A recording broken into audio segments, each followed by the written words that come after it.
அதிகமாய் குடிவர கர்த்தர் நமக்கு பாராட்டினவருடைய தயவுக்காய் நான் அதிகமாய் கர்த்தரை ஸ்தோத்திரிக்கிறேன்.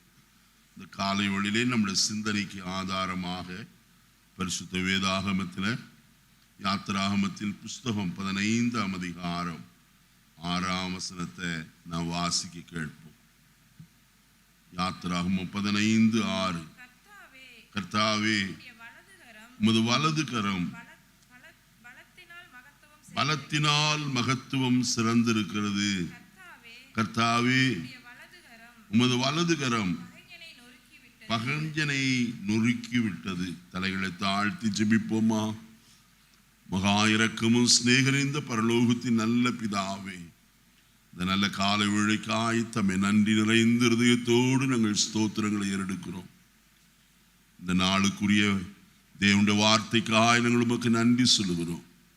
ஒவ்வொரு நாளும் இஸ்ரவேல் ஜனத்திற்கு புதிய மன்னாவை கொடுத்து போஷித்தவர், இந்த நாளிலும் இந்த புதிய வார்த்தைகளுக்காய் நாங்கள் உமக்கு ஸ்தோத்திரம் ஏறெடுக்கிறோம். எங்களை கர்த்தர் இந்த வார்த்தைகளை ஆசீர்வதித்து எங்களுக்கு பிட்டுத்தாரும். நாங்கள் இதை கர்த்தாவே எங்களுடைய வாழ்க்கையில அப்பியாசப்படுத்தி கர்த்தருக்கு பிரியமான சாட்சியாய் ஜீவிக்க எங்கள் ஒவ்வொரு கணக்கரகம் செய்யும். கிருபை கூட இருக்கட்டும். அடியேனை மறைத்துக் கொள்ளும் இயேசுவின் நாமத்தில் பிதாவே, ஆமென். மறுபடியும் அந்த வசனத்தை வாசிக்கலாம். கர்த்தாவே உமது வலது கரம் பலத்தினால் மகத்துவம் சிறந்திருக்கிறது. கர்த்தாவே உமது வலது கரம் பகைஞனை நொறுக்கி விட்டது. கர்த்தருடைய வலது கரம் செய்யும் கிரியைகளை குறித்து தான் இந்த காலையில நாம் பார்க்க போகிறோம்.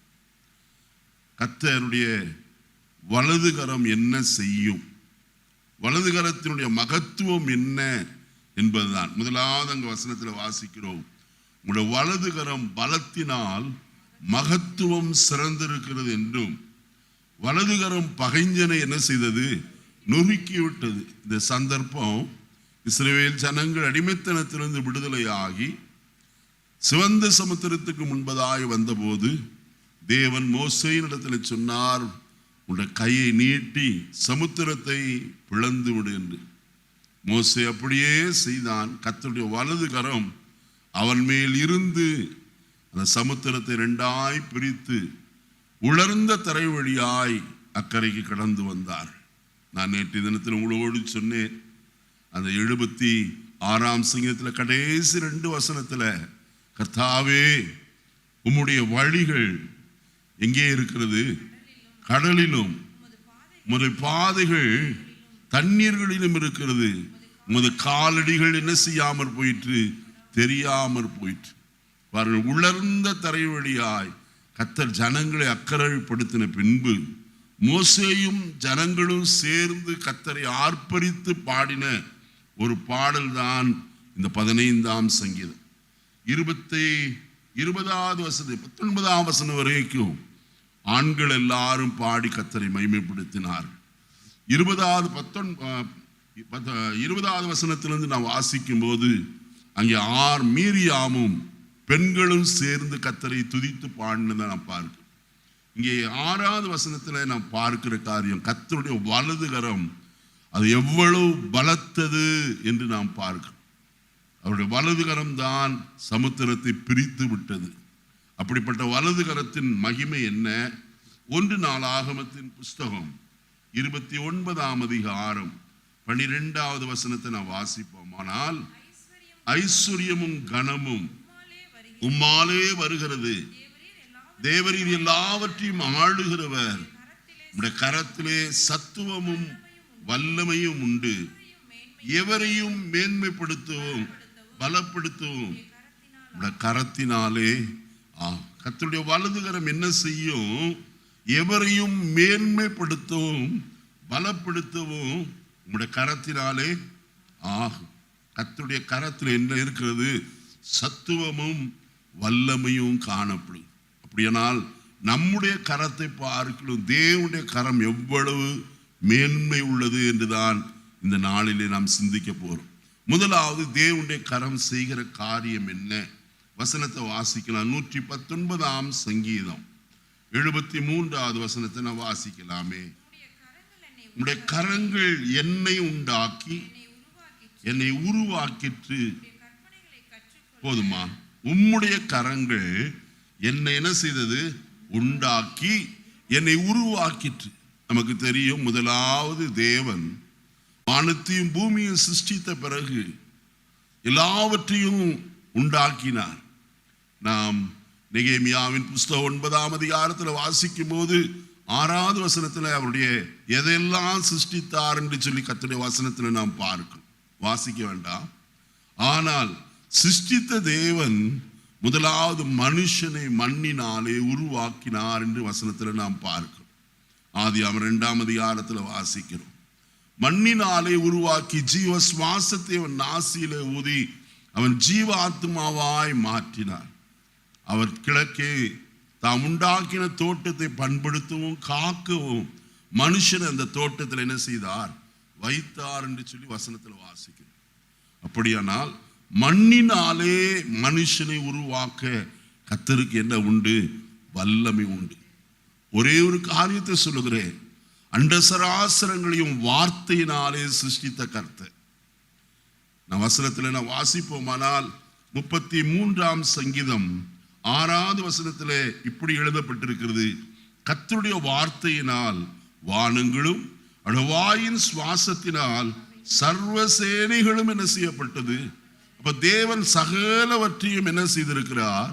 வார்த்தையினாலே சிருஷ்டித்தார். ஆனால் மனுஷனை மட்டும் தம்முடைய கரத்தினாலே சிருஷ்டித்தார் என்று நாம் அறிந்திருக்கிறோம். எவ்வளவு அன்புள்ள தேவன்! மனுஷனுக்கு ஒரு விசேஷித்த காரியம் என்னவென்றால், நாம் தேவனால் உண்டாக்கப்பட்டவர்கள். அதுதான் மிக மேன்மையான ஒரு காரியமாய் காணப்படுகிறது.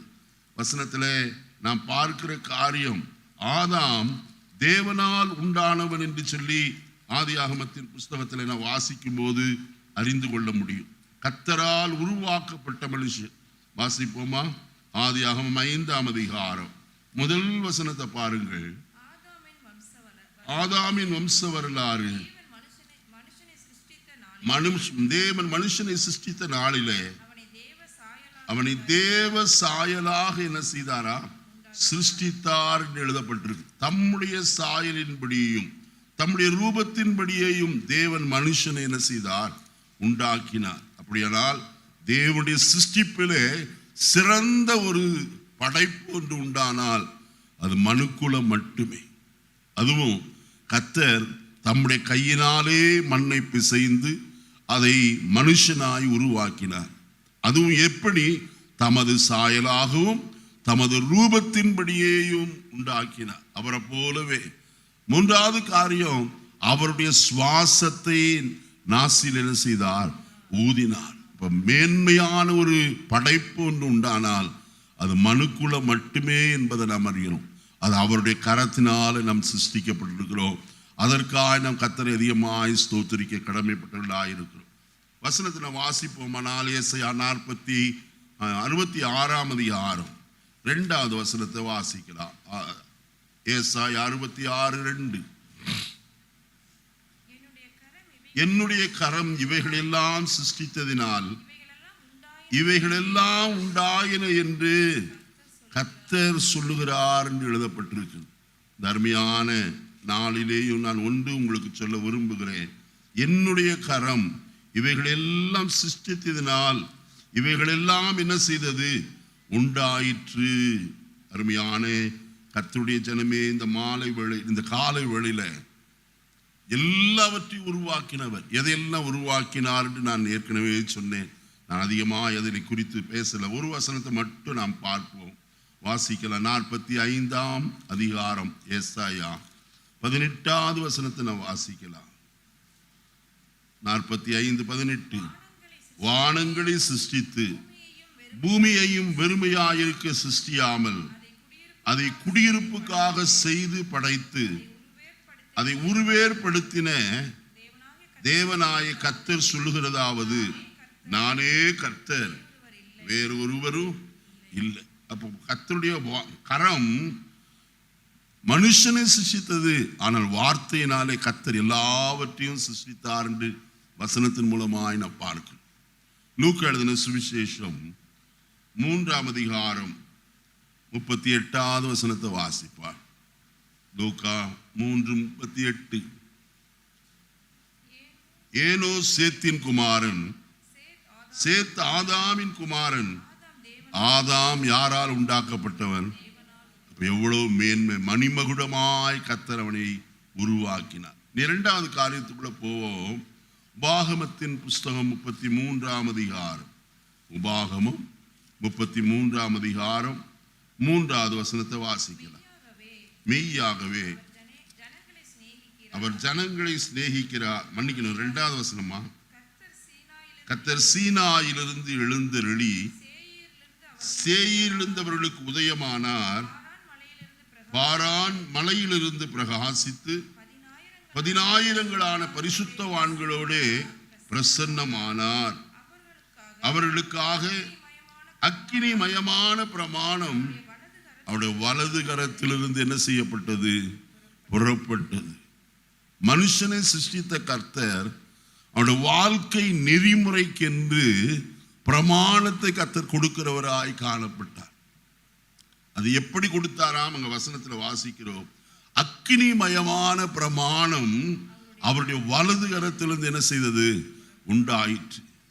கர்த்தர் சீனாய் மலைக்கு மோசேயை வர சொல்லி அந்த மலையிலே 40 நாள் இரவும் பகலும் அப்பம் புசியாமலும் தண்ணீர் குடியாமலும் இருந்தபோது தேவன் அவருடைய கைகளிலே பிரமாணங்களை கொடுக்கிறவராய் காணப்பட்டார். நான் நேரமில்லை, சுருக்கமாய் சொல்லுகிறேன். அவருடைய கரங்களினாலே அந்த பிரமாணத்தை என்ன செய்தார்? அவர் எழுதுகிறவராய் காணப்பட்டார். அக்கினிமயமான கரத்தினாலே அந்த பிரமாணங்களை எழுதி மோசேயுடைய கரத்தில் அவர் என்ன செய்தார்? கொடுத்தார். இந்த வசனங்களை கை கொள்ளுகிறவன் எப்படிப்பட்டவன்? பாக்கியவான். ஆயினத்தான் யோசுவாவை பார்த்து சொல்லப்படுகிற ஒரு வார்த்தை, இந்த நியாயப்பிரமாண புஸ்தகம் வாயை விட்டு பிரியாதிருப்பதாக, இதில் எழுதியிருக்கிறபடி எல்லாம் செய்ய நீ கவனமாயிருக்கும்படிக்கு இரவும் பகலும் அதை தியானித்து கொண்டிருப்பாயாக. அப்பொழுது நீ புத்திமானாயும் இருப்பாய், உன் வழிகளை என்ன செய்வாய்? வாய்க்க பண்ணுவாய் என்று கர்த்தருடைய வசனத்தில் நான் வாசிக்கிறோம். ஆகையினால கர்த்தருடைய வசனத்தை கை கொள்ளுகிற மனுஷன்தான். அங்கே வெளிப்படுத்தின விசேஷம் 1ஆம் அதிகாரம் 3வது வசனத்தில் நான் வாசிக்கிற வழியில வசனம் இப்படி சொல்லுகிறது. இந்த தீர்க்க தரிசன வசனங்களை வாசிக்கிறவனும் கேட்கிறவனும் இது எழுதி இருக்கிறவர்களை கை கொள்ளுகிற மனுஷன் பாக்கியவான். அப்ப கர்த்தருடைய வசனம் நம்முடைய கையில எவ்வளவு மேன்மையானதாய் கொடுக்கப்பட்டது. இது மனுஷரால் எழுதப்பட்டது அல்ல, தேவ ஆவியினால் தேவனுடைய மனுஷர்கள் ஏவப்பட்டு என்ன செய்தார்கள்? எழுதினார்கள் என்றுதான் கர்த்தருடைய வசனத்தில் வாசிக்கிறோம். வேத வாக்கியங்கள் எல்லாம் தேவ ஆவியினால் என்ன செய்யப்பட்டிருக்கிறது? அருளப்பட்டிருக்கிறது. ஆகையால் இந்த காலை வேளையில இந்த வசனத்தை, உலகத்தில் காணப்படுகிற எத்தனையோ புஸ்தகத்தை பார்க்கிறோம், இந்த பரிசுத்த வேதாகமத்தை எந்த ஒரு மனுஷன் வாசிக்கிறானோ, அதை கேட்கிறானோ, அதை கை கொள்ளுகிறானோ, அந்த மனுஷன் பாக்கியவான். காரணம், இந்த பிரமாணம் மனுஷரால் கொடுக்கப்பட்டதல்ல, தேவனால் கொடுக்கப்பட்டது என்பதை நாம் பார்க்கிறோம். தேவனுடைய பிரமாணத்தை கை கொள்ளுகிற மனுஷன் பாக்கியவான். அந்த வசனம் அவனை மேன்மைப்படுத்துகிறதாய் காணப்படும். 3வது காரியம், 98ஆம் சங்கீதம் 1வது வசனத்தை பார்ப்போம். 98ஆம் சங்கீதம் 1 வசனம்.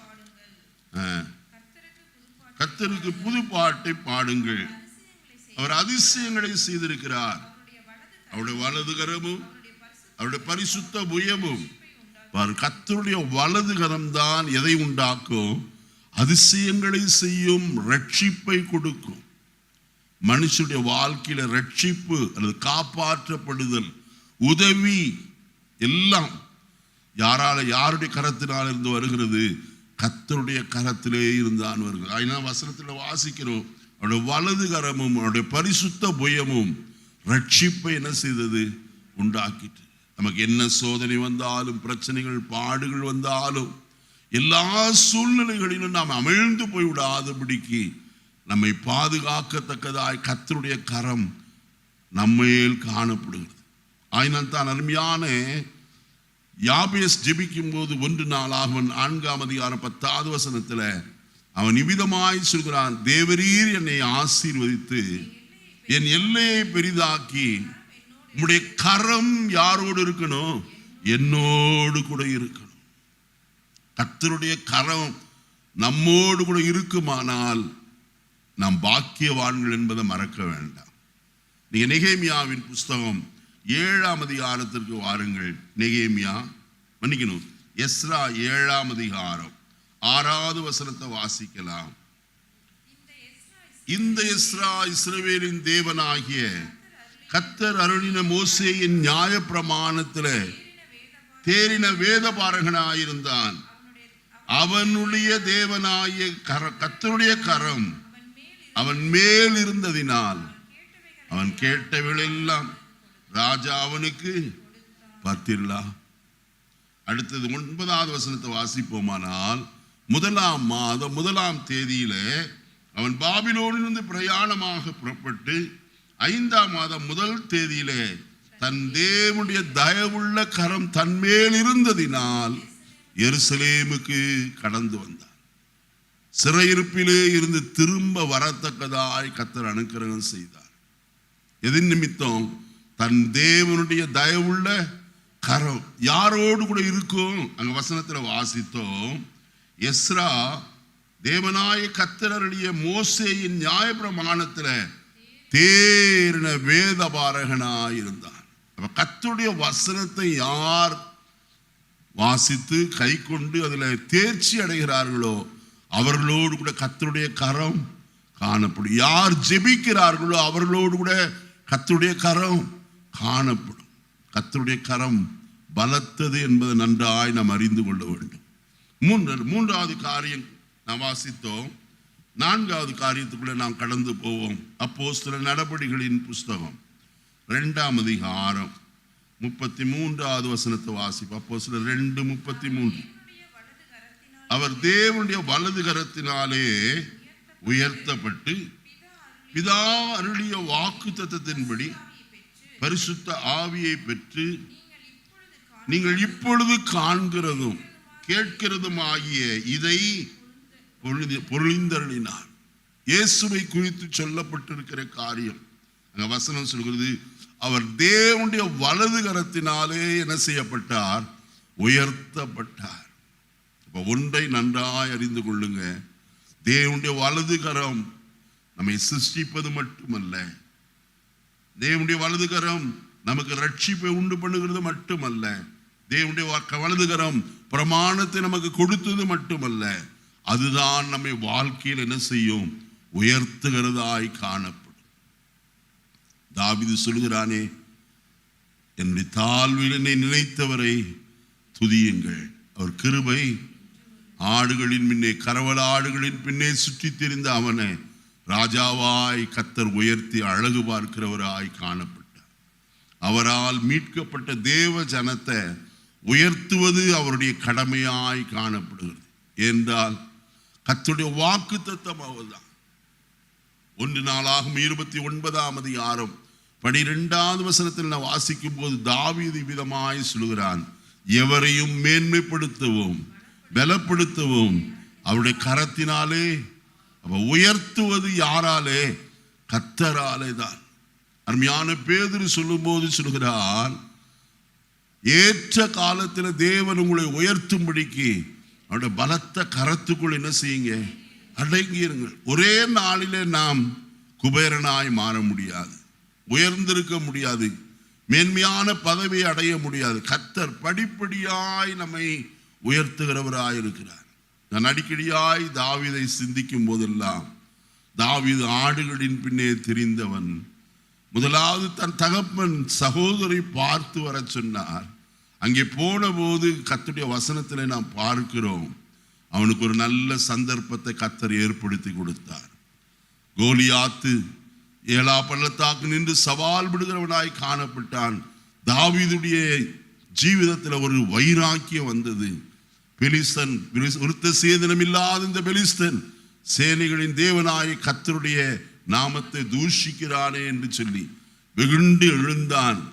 ஆற்றிலே கல்லை பொறுக்கி கவனிலே வைத்து அதை வீசி எறிந்த போது அவன் மூங்குப்புற விழுந்ததை நாம் வசனத்தில் வாசிக்கிறோம். உடனே ஓடி போனான். அந்த கோலியாத்தின் மேல் அவன் ஏறி நின்று அவனுடைய பட்டயத்தை கொண்டு அவன் தலையை அவனை விட்டு என்ன செய்தான்? வாங்கினான். முதலாவது காரியம், கர்த்தருடைய உயர்வு கோலியாத்தை மேற்கொண்ட போது அவனுக்கு கிடைத்தது. அதற்கு முன்பு நான் வசனத்தில் வாசிப்போம். ஆனால் 1 சாமுவேல் 16ஆம் அதிகாரம் வாசிக்க வேண்டாம், நானே சொல்லுகிறேன். சவுலுக்குள்ளே ஒரு பொல்லாத ஆவி வந்தது. ஒரு மனுஷனை தேடினான், வாசிக்கிறதுல தேறினவன். அப்பொழுதுதான் தாவீது கிடைத்தான்.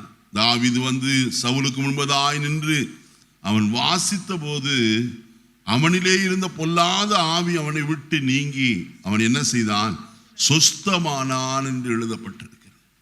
முதலாவது அவனோடு கூட ராஜாவோடு இருக்கும் ஸ்லாக்கியம் கிடைத்தது. அடுத்தது பகைஞனை கொள்ளுகிறவனாய் காணப்பட்டான். அவனை தன்னுடைய ஆயுததாரியாக்கினான். ஆயிரங்களுக்கு அதிபதியாய் மாற்றினான். ஒவ்வொரு படிப்படியாய் கர்த்தர் உயர்த்தி கடைசியில் ராஜாவாய் கர்த்தர் உட்கார வைத்து என்ன செய்தார்? அழகு பார்த்தார். இந்த நாளில் நான் ஒன்று சொல்கிறேன், உயர்வு கர்த்தரால் தான் வரும். எவரையும் உயர்த்துவதற்கு அவராலே கூடும். எவ்வளவு சாதாரண நிலைமையில் இருந்தாலும் கர்த்தரை நம்பி இருக்கிற மனுஷனோ கர்த்தராலே உயர்த்தப்படுவார். அடுத்த காரியத்தின் வசனத்தில் வாசிப்போமானால் வசனம் இவ்விதமாய் சொல்கிறது. ஏசாயா தீர்க்கதரிசியின் புஸ்தகம் 41ஆம் அதிகாரம் 10வது வசனத்தை வாசிப்போம். ஏசாயா 41:10. நீ பயப்படாதே, நான் உன்னுடனே இருக்கிறேன், திகையாதே, நான் உன் தேவன், நான் உன்னை பலப்படுத்தி உனக்கு என்ன செய்வேன்? சகாயம் பண்ணுவேன். கர்த்தருடைய வசனத்தில் வாசிக்கிறோம், என் நீதியின் வலது கரத்தினால் உன்னை என்ன செய்வேன்? தாங்குவேன். அருமையானே, கர்த்தர் நம்மை தாங்குகிற கர்த்தர். ஒரு கட்டடத்திற்கு எவ்விதமாய் தூண்கள் அவசியமோ அதே போல மனுஷனுக்கு கர்த்தருடைய வலது கரம் என்ன செய்கிறது? தாங்கி நம்மை நிறுத்த பண்ணுகிறது. விழாதபடிக்கு எல்லா சூழ்நிலைகளிலும் நாம் கர்த்தருக்கு சாட்சியாயிருக்கும்படிக்கு அவருடைய கரம் நம்மை தாங்குறது. நீ 46ஆம் அதிகாரத்திற்கு வருவீர்களானால் ஏசாயா தீர்க்கதரிசியின் புஸ்தகம் எதுவரைக்கும் கர்த்தர் தாங்குகிறார் என்று எழுதப்பட்டிருக்கிறது. 3வது வசனத்திலிருந்து வாசிங்க. யாக்கோபின் சந்ததியாரே, இஸ்ரவேல் சந்ததியில் மீதியாகிய சகல ஜனங்களே, எனக்கு செவியுடுங்கள். தாயின் வயிற்றில் தோன்றினது முதல் உங்களை ஏந்தி தாயின் கற்பத்தில் உற்பத்தியானது முதல், பாருங்க, எங்கே இருந்து? தாயின் வயிற்றில் தோன்றினது முதல். இது அப்படியே வைத்துக் கொள்ளுங்க. 73ஆம் சங்கீதம் நேற்று வாசித்தோம் நினைக்கிறேன். 71ஆம் சங்கீதம் 6வது வசனத்தை வாசிப்போம். நான் கற்பத்தில் உற்பவித்தது முதல் உம்மால் ஆதரிக்கப்பட்டேன். என் தாயின் வயிற்றிலிருந்து எடுத்தவர் நீரே. பாருங்க, வசனத்துல தாய், இங்கே கற்பத்தில் உற்பவித்தது முதல் உம்மால் என்ன செய்யப்பட்டேன். எப்படி? வசனத்தை வாசிக்கும் போதுதான் ஆச்சரியமாயிருக்கிறது. வாசிப்போமா? 139ஆம் சங்கீதம் 13வது வசனத்திலிருந்து வாசிக்கலாம். நீர் என் உள்ளிந்திரியங்களை கை கொண்டிருக்கிறீர். என் தாயின் கற்பத்தில் என்னை என்ன செய்தீர்? எப்பவே காப்பாத்தினாரா? தாயினுடைய கற்பத்திலேயே காப்பாற்றினார். நான் பிரமிக்கத்தக்க அதிசயமாய் உண்டாக்கப்பட்டபடியால் உம்மை துதிப்பேன். கிரியைகள் அதிசயமானவர்கள், அதான் ஆத்மாவுக்கு நன்றாய் தெரியும். நான் ஒளிப்பிடத்திலே உண்டாக்கப்பட்டு பூமியின் தாழ்விடங்களிலே விசித்திர வினோதமாய் உருவாக்கப்பட்ட போது என் எலும்புகள் உமக்கு எப்படி இருக்கல? மறைவாயிருக்கவில்லை. என் கருவை உம்முடைய கண்கள். யோசித்து பாருங்க, தாயின் கருவிலே தோன்றும் முன்னே அந்த கருவை கர்த்தருடைய கண்கள் என்ன செய்தது? கண்டதா. அடுத்தது வசனத்தில் தொடர்ந்து வாசிப்போமானால், என் அவயவங்களில் ஒன்றாகிலும் இல்லாத போதே அவைகள் அனைத்தும் அவர்கள் உருவேற்றப்படும் நாட்களும் புஸ்தகத்தில் ஒவ்வொன்று அவருடைய புஸ்தகத்தில் எழுதப்பட்டிருக்கிறது. இவ்விதமாய் நாம் கற்பத்தில் உற்பத்தியானது முதல் ஆதரிக்கப்பட்டு, இப்போ நம்முடைய கர்த்தருடைய வசனத்தில் வாசித்தோமே 46ஆம் சங்கீதம் 3வது வசனத்தில், என் தாயின் வயிற்றில் தோன்றியது முதல் உங்களை ஏந்தி தாயின் கற்பத்தில் உற்பத்தியானது முதல் உங்களை என்ன செய்து அன்னைக்கு தாங்கினவர். அடுத்த கீழே வசனத்தை வாசிக்கலாம். உங்கள் முதிர் வயது வரைக்கும் நான் அப்படி செய்வேன், நான் நரைமயிர் மட்டும் உங்களை தாங்குவேன், நான் அப்படி செய்து வந்தேன், இனிமேலும் நான் ஏந்துவேன், நான் சுமப்பேன், நான் என்ன செய்வேன். இப்படி சொன்ன யாராகிலும் உண்டா உலகத்துல? ஒரு மனுஷன் இப்படி சொல்ல முடியாது. நான் உன்னை கடைசி வரைக்கும் கண்கலங்காமல் பார்ப்பேன்னு சொன்ன புருஷனும் கூட முடியாத நிலைமையில போய்விடுவான். உலகத்தை விட்டு மாற்றப்படலாம், ஏதோ ஒரு சம்பவங்கள் காணப்படலாம். ஆனால் யார் கைவிட்டாலும் கைவிடாதவர், யார் நம்மை தாங்கினாலும் தாங்காமற் போனாலும், அவர் முதிர் வயது வரைக்கும் நரைமயிர் வரைக்கும் அவர் என்ன செய்கிறவர்? நம்மை தாங்குகிறவர், ஏந்துகிறவர், சுமக்கிறவர், தப்புவிக்கிறவர் என்பதை மறக்க வேண்டாம். இந்த 6வது மாதத்தில் உங்களை தாங்கும்படிக்கு கர்த்தர் போதுமானவர் ஆயிருக்கிறார். யார் உங்களை தாங்கினாலும் தாங்காமற் போனாலும் கர்த்தருடைய கரம் உங்களை தாங்கி நடத்தும் எல்லா சூழ்நிலைகளிலும். அடுத்த காரியம் கர்த்தருடைய வசனத்தில் வாசிப்போமானால், ஏசாயா 45 1-2 வசனங்களை வாசிக்கலாம். கர்த்தராகி நான் அபிஷேகம் பண்ணின கோரேசுக்கு முன்பாக ஜாதிகளை கீழ்ப்பிடித்து ராஜாக்களின் இடைக்கட்டுகளை அவிழ்க்கும்படிக்கு அவனுக்கு முன்பாக வாசல்கள் பூட்டப்படாதிருக்க கதவுகளை திறந்து வைக்கும்படிக்கு அவனை பார்த்து அவன் வலது கையை பிடித்து அவனுக்கு சொல்லுகிறதாவது, நான் உனக்கு முன்னே போய் கோணலானவைகளை என்ன செய்வேன்? செவையாக்குவேன். கர்த்தர் கோரேசுடைய வலது கரத்தை பிடித்து கொண்டு சொல்கிறார், நான் உனக்கு முன்னே போய் கோணலை எல்லாம் என்ன செய்வேன்? செவ்வையாக்குவேன்.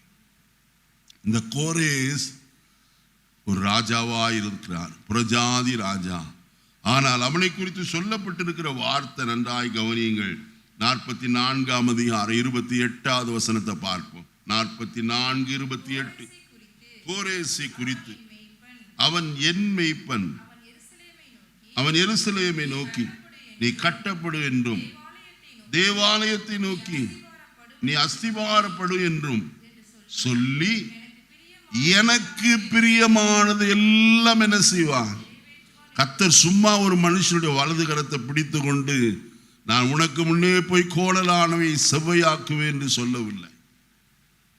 வசனத்தில் சொல்லப்பட்டிருக்கிறது, எனக்கு பிரியமானது எல்லாம் அவன் செய்வான். கர்த்தருக்கு பிரியமானது என்ன?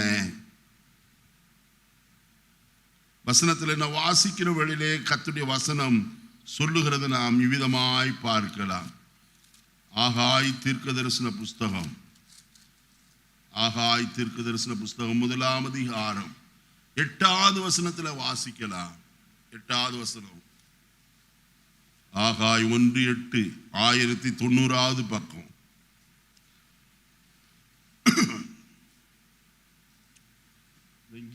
வசனம், நீங்கள் மலையின் மேல் ஏறி போய் மரங்களை வெட்டி கொண்டு வந்து ஆலயத்தை கட்டுங்கள். எதன் மேல பிரியமாயிருப்பேன்? ஆலயத்தை கட்டுகிறவன் மேல் கர்த்தர் எப்படி இருப்பாரா? நன்றாய் கவனிங்க.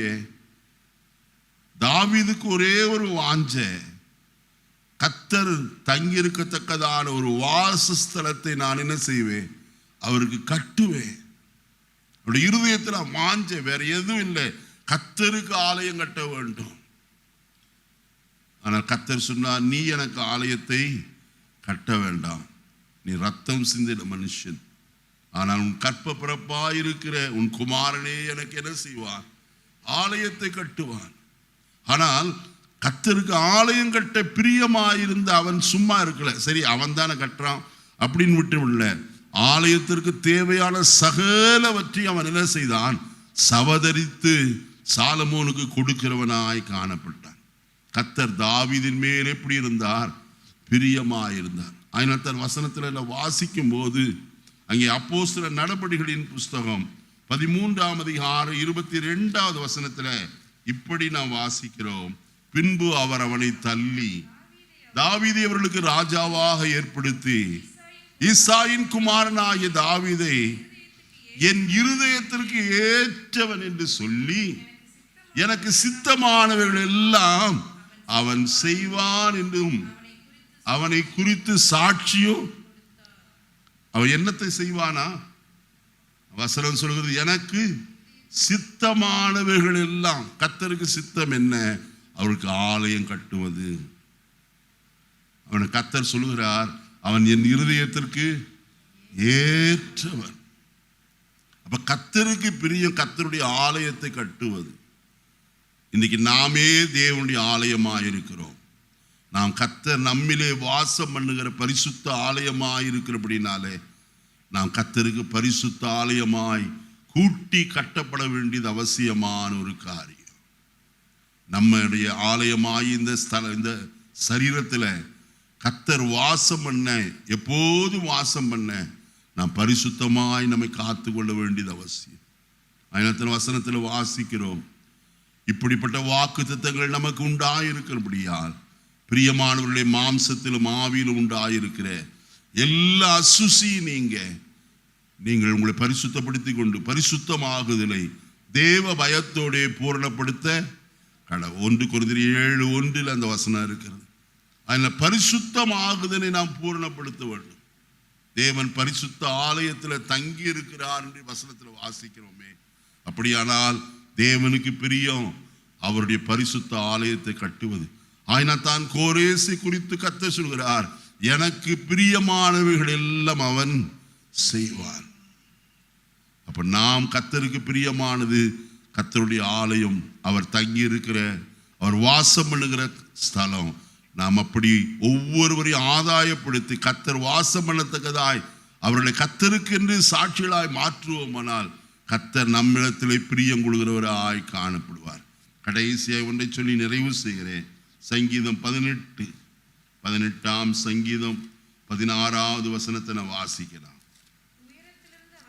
உயரத்திலிருந்து அவர் கை நீட்டி என்னை பிடித்து ஜலப்பிரவாகத்தில் இருக்கிற என்னை என்ன செய்தார்? அவர் தூக்கி விடுகிற கர்த்தர். எங்கே இருந்து வசனத்தில் வாசிக்கிறோம்? தாழ்வான இடத்துல, உயரத்திலிருந்து அவர் கை நீட்டினார் என்றால் நாம் எங்கேயோ தாழ்வுல காணப்படுகிறோம், கீழே குழியிலோ ஏதோ ஒரு இடத்துல காணப்படுகிறோம்.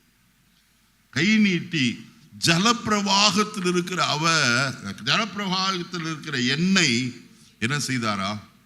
அப்போ தத்தளித்து கொண்டிருக்கிற ஒரு மனுஷனை கர்த்தர் தூக்கி விடுகிறவர்.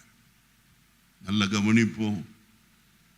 நான் கடைசியாய் சொல்கிற ஒரு காரியம், யாரும் உங்களை தூக்கி விட முடியாது, என்னையும் தூக்கி விட முடியாது. கர்த்தர் தான் நம்மை தூக்கி விடுகிறவர். எங்கிருந்து தூக்குகிறவர்? ஜலப்பிரவாகத்தில் இருக்கிற எண்ணெய், தத்தளித்து கொண்டிருக்கிற எண்ணெய். 40ஆம் சங்கீதம் 1-2 வசனங்களை வாசிக்கும் போது, கர்த்தருக்காக பொறுமையுடன் காத்திருந்தேன், அவர் என்னிடமாய் சாய்ந்து என் கூப்பிடுதலை எங்கிருந்து? கர்த்தர் எங்கே இருந்து அந்த சத்தத்தை கேட்டார்? கூப்பிடுதலை பயங்கரமான குழியிலும் உளையான சேற்றிலும் இருந்து. என்ன பார்த்தீங்களா? எங்கே இருந்தேன் நான்? பயங்கரமான குழியிலே, உளையான சேற்றிலே காணப்பட்டேன். கர்த்தருடைய கரம் என்னை நீட்டி என்ன செய்தது? தூக்கி விட்டது. யோசேப்பு தகப்பனால் அனுப்பப்பட்டு சகோதரை பார்க்க சென்றவன் அவனுடைய சகோதரர் எல்லாரும் அவனை தூரமாய் பார்த்து, இதோ சொப்பனக்காரன் வருகிறான், இவனை கொன்று போட்டால் அவனுடைய சொப்பனம் எப்படி நிறைவேறும் என்று சொல்லி சொன்னார்கள்.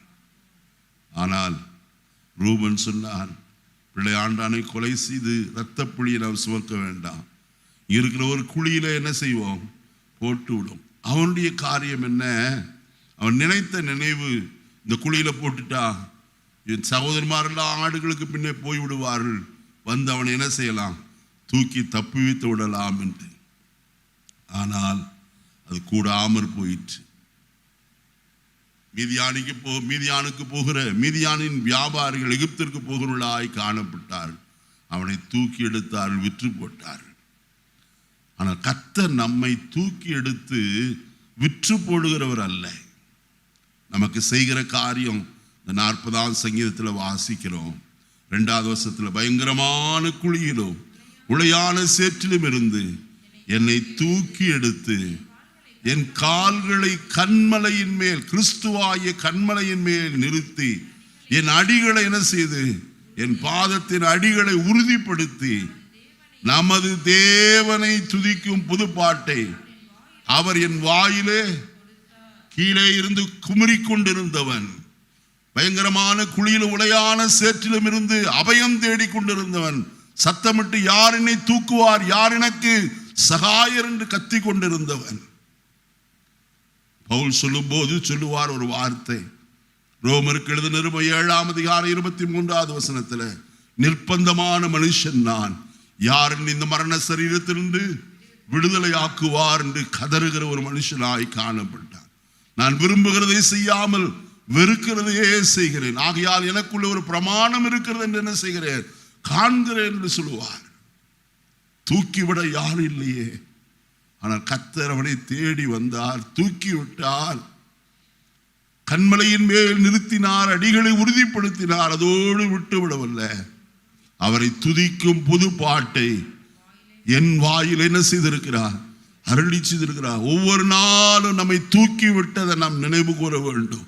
கர்த்தர் நல்லவர். இந்த 6வது மாதத்தை காண செய்த அப்படினால் இந்த மாதம் முழுவதும் நடக்கிற எல்லா ஊழியங்களையும் கர்த்தர் ஆசீர்வதிக்கும்படியே கர்த்தரை ஸ்தோத்திரம் பண்ணுவோம். வெள்ளிக்கிழமை உபவாச ஜெபங்கள், புதன்கிழமையும் சனிக்கிழமை நடக்கிற ஆன்லைன் ஜெபங்கள், ஞாயிற்றுக்கிழமை நடக்கிற கர்த்தரை பரிசுத்த ஆராதனை, கர்த்தர் முதல் வாரத்தில் நடக்கிற பரிசுத்த பந்தி, வாலிபர் கூடுகைகள், பெண்கள் ஐக்கிய கூடுகை, சகலவற்றையும் கர்த்தர் ஆசீர்வதிக்கும்படியாய் கர்த்தரை ஸ்தோத்திரம் பண்ணுவோம். எங்களை நேசிக்கிற பரலோகத்தின் நல்ல பிதாவே, நல்ல வேளைக்காய் ஸ்தோத்திரம். நல்ல நாளில் உள்ள பரிசுத்த சன்னிதானத்தை நாங்கள் ஒருமித்து கூடி நாமத்தை தொழுது கொள்ளும் ஸ்லாக்கியத்தை எளியவர்களாய் எங்களுக்கு கர்த்தர் தந்த தயவுக்காய் ஸ்தோத்திரம். உடைய சமூகத்தில் இந்த 1வது நாள் அதிகாலையிலே உடைய முகத்தை உடைய கரத்தை நோக்கி பார்க்க எங்களுக்கு ஒரு நல்ல தருணத்தை கொடுத்திரையா. கர்த்தாவே ஸ்தோத்திரம். இந்த மாதம் முழுவதும் கர்த்தர் தம்முடைய பிள்ளைகளையும் அவருடைய குடும்பங்களையும் கண்மணியை போல கர்த்தர் காத்து கொள்ளும். அவருடைய போக்கிலும் வரத்திலெல்லாம் கர்த்தருடைய கரம் இருக்கட்டும். விசேஷமாக இந்த மாதத்தில் ஏராளமான செலவினங்கள் தம்முடைய பிள்ளைகளுக்கு இருக்கிறது. கர்த்தாவே, கல்லூரியில ஃபீஸ் கட்ட வேண்டும், ஸ்கூல் ஃபீஸ் கட்ட வேண்டும், புக்ஸ் மற்ற எல்லாவற்றுக்கும் ஏராளமான தேவைகள் உண்டு. நம்முடைய பிள்ளைகள் சோர்ந்து போகாதபடிக்கு இந்த வருஷத்திலும் ஆண்டவரே தம்முடைய பிள்ளைகளுக்கு தேவையான பொருளாதாரத்தை கர்த்தர் சீயோனிலிருந்து அனுப்பி தந்து ஆண்டவரே ஒரு நன்மையும் குறைபடாதபடி கர்த்தரை ஜெயமாய் நடத்தினார் என்று சொல்ல கர்த்தர் அனுக்கிரகம் செய்ய வேண்டும் என்று நாங்கள் ஜெபிக்கிறோம். கிருபை கூட இருக்கட்டும். நம்முடைய பிள்ளைகளுடைய வருமானங்கள், அவருடைய செலவினங்கள், அவருடைய தேவைகள் எல்லாம் சந்தியும். கடன் பாரங்களை கர்த்தர் மாற்றும். ஆண்டவரே தம்முடைய பிள்ளைகள் வாழ்ந்து சுகித்திருக்க உதவி செய்யும். விசேஷமாய் இவர்கள் இருக்கிற இடங்களில் இவர்கள் கர்த்தரால் ஆசீர்வதிக்கப்பட்டவர்கள் என்று சொல்லத்தக்கதான விதத்தில் கர்த்தருடைய மேன்மைப்படுத்தும். நம்முடைய கிருபை இருக்கட்டும். வெளிநாடுகளில் இருக்கிற அருமையான சபைக்குட்பட்ட கர்த்தருடைய பிள்ளைகளுக்கு ஆயுள் ஸ்தோத்திரம். தம்பி ஜுபினுக்கு ஆயுள் ஸ்தோத்திரம், தம்பி மணிக்கு ஆயுள் ஸ்தோத்திரம், தம்பி இம்மானுவேல் குடும்பத்துக்கு ஆயுள் ஸ்தோத்திரிக்கிறோம் ஆண்டவரே. அப்படியே சகோதரி எழில் குடும்பத்துக்கு ஆயுள் ஸ்தோத்திரம். கர்த்தர் அவர்களை அங்கே வைத்து காத்துக்கொள்ளும். சுதா குடும்பத்துக்கு ஆயுள் ஸ்தோத்திரம். எல்லாரோடும் கிருபை இருக்கட்டும். கர்த்தர் பெரிய காரியங்களை செய்யும். வந்த தமிழ் பிள்ளைகளை கர்த்தர் ரத்த கோட்டைகளை மறைத்து ஆலோசனையினால ஒவ்வொரு நாளும் வழி நடத்தும்படிக்கு ஜெபிக்கிறோம். பலத்த கரத்திற்கு ஓங்கிய உயரத்திற்கு ஒப்பு கொடுக்கிறோம். துதிகான மகிமைக்கு செலுத்துகிறோம். மீட்பர் இரட்சகருமாகிய இயேசு கிறிஸ்துவின் இணையற்ற நாமத்தில் தாழ்மையோடு கொண்ட நல்ல பிதாவே, ஆமென். என் ஆத்துமாவே கர்த்தரை ஸ்தோத்திரி, என் முழுவதுமே பரிசுத்த நாமத்தை ஸ்தோத்திரி. என் ஆத்துமாவே கர்த்தரை ஸ்தோத்திரி, அவர் செய்த சகல உபகாரங்களை மறவாதே. ஆமென். நம்முடைய கர்த்தராகிய இயேசு கிறிஸ்துவின் கிருபையும் பிதாவாகிய தேவனுடைய அன்பும் பரிசுத்த ஆவியானவருடைய அன்னிய ஐக்கியம் ஆசீர்வாதமும் நம் அனைவரோடும் சகல பரிசுத்தவான்களோடும் இப்பொழுதும் எப்பொழுதும் சதா காலங்களிலும் நிலைத்திருந்து ஆசீர்வதிப்பதாக. ஆமென். ஹல்லேலூயா, ஹல்லேலூயா, ஹல்லேலூயா. கர்த்தர் உங்களை எல்லாரையும் ஆசீர்வதிப்பார்.